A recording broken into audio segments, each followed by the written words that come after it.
Olá a todos, sejam bem-vindos ao Topless e neste vídeo nós vamos analisar a situação geopolítica no mundo para hoje, sábado, dia 9 de agosto de 2025. Vamos também analisar os avanços no mapa que tivemos nas últimas 24 horas no conflito entre a Ucrânia e a Rússia e tivemos atualizações bastante interessantes e por isso vamos começar. E vamos começar aqui por Moscovo, porque já temos informação de que vai-se realizar um encontro entre o presidente da Rússia, Vladimir Putin, com o presidente dos Estados Unidos da América, Donald Trump, no Alasca, e este encontro vai decorrer dia 15 de agosto. Portanto, de acordo aqui com algumas fontes, tanto os Estados Unidos e a Rússia vão explorar aqui umas soluções para atingir a paz no conflito da Ucrânia, e as fontes referem que a Ucrânia vai ter de ceder o território de Donbass, o território da Crimeia e partes de Zaporizhia e de Kherson. Mas a Ucrânia já rejeitou esta proposta, mas claro, teremos na mesma estas conversações entre Trump e Putin. E é verdade que o Zelensky, apesar de ninguém lhe ter perguntado, apesar de não estar na mesa de negociações, já referiu que a Ucrânia não vai ceder território nenhum à Rússia. Mas a verdade é que esta cedência dos territórios vai ser discutida pelo Donald Trump e por Vladimir Putin e não pelo próprio Zelensky e pela própria Ucrânia. Portanto, Zelensky refere aqui a Constituição da Ucrânia e, portanto, nenhum território poderá ser cedido à Rússia. Vamos continuar e vamos passar às atualizações que tivemos no mapa nas últimas 24 horas. E vamos começar aqui pelo norte da Ucrânia, aqui com a região, com a fronteira que a Ucrânia possui com a Bielorrússia. E neste caso a fronteira entre estes países começa exatamente nesta região aqui. E a verdade é que os russos estão agora a ter uns exercícios conjuntos aqui com o exército da Bielorrússia. E tal, o mesmo aconteceu em 2022 quando a Rússia começou a invasão da Ucrânia. Também começaram com os exercícios militares em escala grande aqui no território da Bielorrússia e depois algumas tropas da Rússia entraram no território da Ucrânia e dirigiram-se em direção a Kiev. Desta vez está a acontecer o mesmo, temos aqui alguns exercícios e a Ucrânia, mesmo assim, continua aqui a preparar as defesas aqui do norte deste país. E como prova disso, tivemos um vídeo publicado pelas forças russas que mostram como os ucranianos estavam aqui a preparar as fortificações e a escavar as trincheiras com veículos de engenharia. E depois a Rússia atacou estes veículos com drones do tipo Geran. Portanto, vários equipamentos aqui da Ucrânia foram destruídos neste ataque e vemos que a Ucrânia está aqui a preparar as defesas. Para já não sabemos porque é que eles estão a preparar estas defesas, mas muito provavelmente eles esperam alguma operação da Rússia nos próximos tempos, mesmo aqui ao norte da Ucrânia. Além disso, tivemos aqui um ataque registado por parte das forças russas contra um ponto aqui de concentração de operadores de drones. Vemos aqui os caminhões que transportavam drones e aqui um grupo de operadores. Muito provavelmente a Ucrânia estava a preparar outro ataque em direção à Rússia, mas a Rússia conseguiu atingir aqui este ponto com um míssil Iskander, que é um míssil balístico. Vamos continuar e nas últimas 24 horas a Ucrânia realizou outro ataque com drones contra o território da Rússia e foram bastantes drones utilizados neste corredor, e a Rússia refere que foram identificados e interceptados cerca de 13 drones nesta região, mais um pouquinho ao norte cerca de 66 drones, e aqui no território de Bryansk foram interceptados 34 drones. Para já ainda não temos nenhuma imagem de destruição causada por estes drones e portanto vamos esperar a ver se temos alguma coisa de novo. Vamos agora à direção de Sumy, onde também tivemos alguns desenvolvimentos bastante interessantes e temos aqui uma dinâmica bastante interessante nesta região. E o que acontece é que a Rússia começou a atacar as concentrações de tropas ucranianas exatamente nestas florestas que aqui se situam. Vemos aqui uma concentração enorme de ícones, o que significa que a Rússia atacou bastante aqui as forças ucranianas nestas florestas. E isto mais uma vez significa que a Ucrânia está a concentrar uma quantidade grande de soldados nesta região.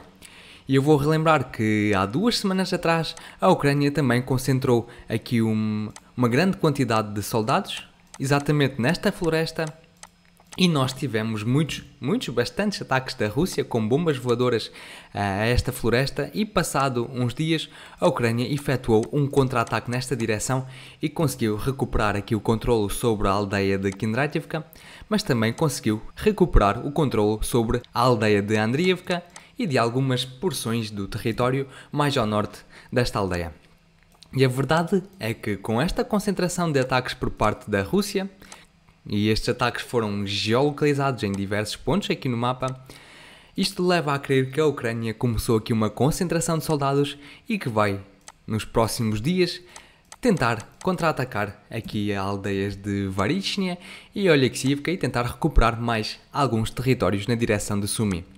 E a verdade é que os russos não parecem muito preocupados com estes ataques da Ucrânia, porque até agora, nas últimas 2 semanas, não tivemos nenhuma tentativa dos russos de tentar retomar o controle sobre estas aldeias, nem retomar o controle sobre aqui as porções mais a norte desta concentração de aldeias que temos aqui.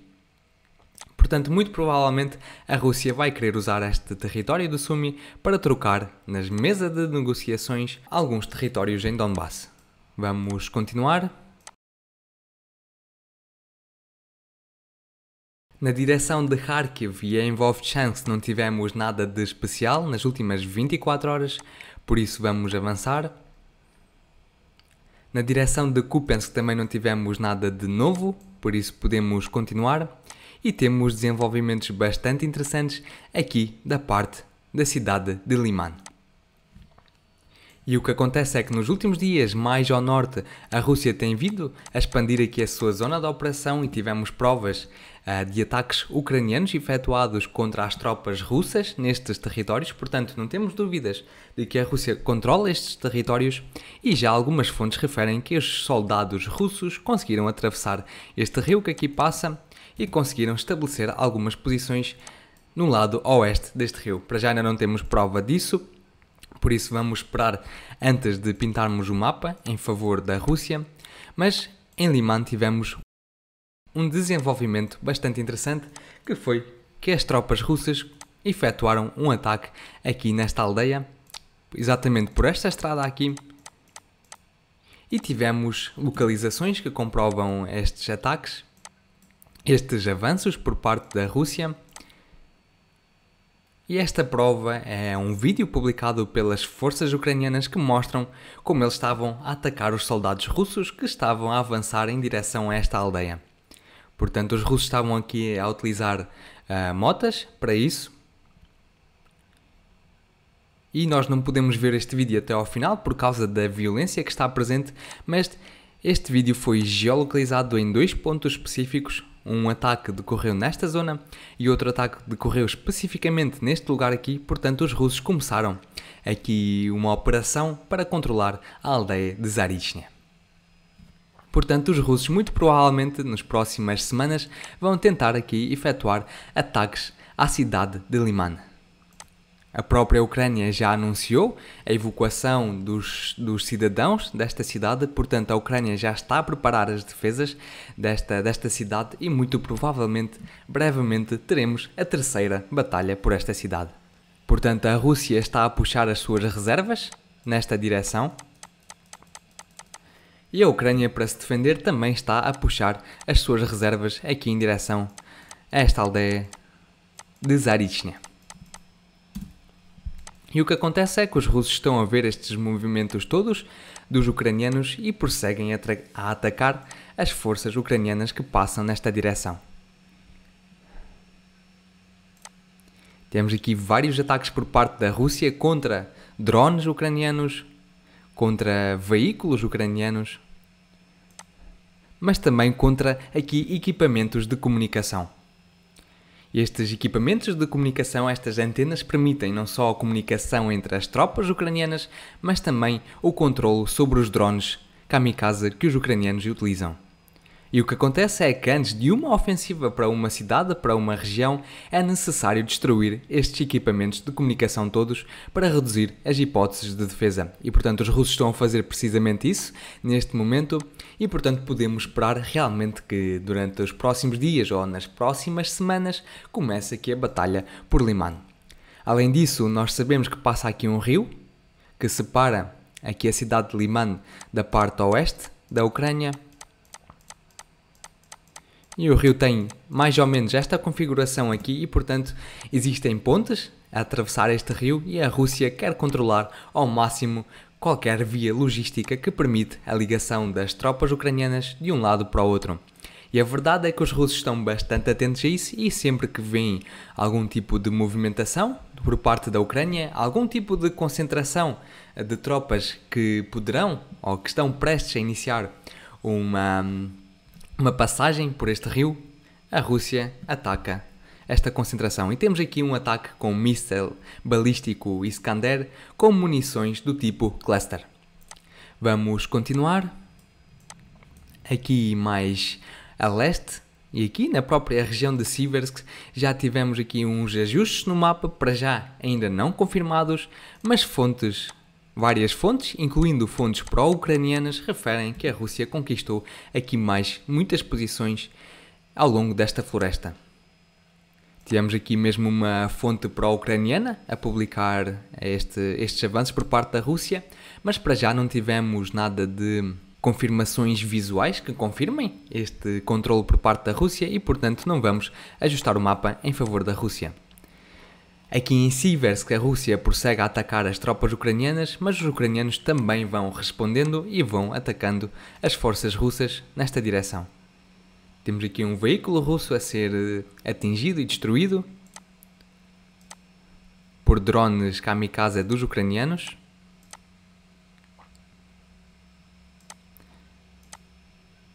E vamos continuar. Da direção de Konstantinovka não tivemos mais nenhum avanço registado, tivemos apenas algumas fontes que referiram que a Rússia conquistou aqui mais uns territórios a norte aqui deste semicírculo ucraniano, mas para já ainda não temos confirmações visuais disso, portanto não vamos ajustar o mapa. Vamos continuar. Da direção de Pokrovsk também não tivemos nada de especial. Ainda ontem, no vídeo de ontem, eu referi quais são as táticas da Rússia nesta direção e como é que a Ucrânia se pode defender nesta cidade. Portanto, se não viram o vídeo, por favor, vejam o vídeo de ontem que eu expliquei ao detalhe o que se passa nesta região. Mas nós podemos avançar. Aqui da direção de Nova Pavlivka não tivemos nada de especial, por isso vamos continuar. E da direção de Zaporizhia também não tivemos nada de novo. Nenhum avanço no mapa nas últimas 24 horas. E vamos aqui à direção de Kherson, de onde muito provavelmente a Rússia está a preparar um desembarque de tropas exatamente nesta ilha que se chama Ostriv. Temos aqui uma ponte que liga o território de Kherson a esta ponte. E esta ponte tem sido alvo de um pesado ataque russo com bombas que visa a destruição desta ponte. Portanto, na realidade, os ucranianos já não podem utilizar esta ponte para a logística, para o suprimento das suas tropas nesta direção. E já várias fontes referem que a Rússia poderá testar aqui uma incursão, um desembarque de tropas para controlar esta ilha que se situa aqui. Na verdade, os russos já fizeram uma provocação aos ucranianos, mostrando aqui barcos, mostrando aqui que eles estão-se a preparar para realizar algum tipo de operação. Mais uma vez, este assunto foi discutido no vídeo de ontem, portanto peço-vos que, se quiserem com mais detalhe saber o que se pode passar aqui, vejam o vídeo que eu publiquei no canal ainda ontem. Vamos avançar e vamos discutir aqui uma situação em Mariupol, que foi um drone de vigilância ucraniano a sobrevoar esta área e não houve nenhuma defesa antiaérea por parte da Rússia a atuar contra este drone. Portanto, o drone estava ali a gravar todas as posições da Rússia. Temos aqui uma base militar, um aeródromo que poderá ser utilizado pela própria Rússia. Temos ali até um barco pertencente às forças russas e, portanto, só para destacar que a Ucrânia possui certa liberdade de, algumas vezes, de realizar aqui algumas operações de vigilância e de observação. São operações de inteligência, basicamente. E são estas as principais atualizações que eu vos trago para hoje. Espero que tenham gostado do vídeo. Se gostaram, deixem o vosso gosto, subscrevam o canal e deixem o vosso comentário. E eu relembro que condeno qualquer tipo de violência no mundo. Até amanhã. Tchau, tchau.